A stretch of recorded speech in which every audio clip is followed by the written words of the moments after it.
Jelang Idul Adha atau Idul Kurban 1446 Hijriah, petugas dari Dinas Perkebunan dan Peternakan atau Disbunak Kabupaten Maluku Tengah melakukan pemeriksaan kesehatan hewan kurban.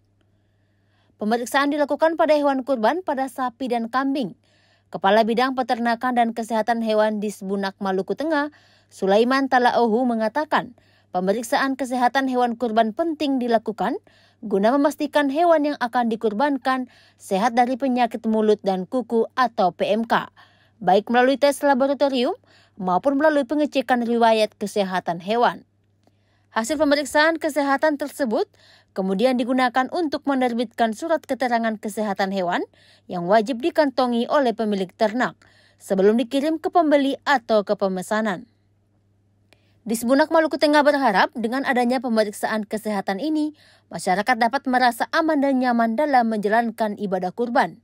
Pihaknya akan terus melakukan pendataan, memantau dan mengawasi kesehatan hewan kurban untuk memastikan hewan kurban yang dikurbankan dalam kondisi layak. Dari segi kesehatannya, petugas dari bidang perkebunan dan petugas dari bidang peternakan dan kesehatan hewan sudah mengadakan pemeriksaan terhadap hewan tersebut sebelum diberangkatkan. Dari Masohi, Maluku Tengah, Fatahil Asia melaporkan.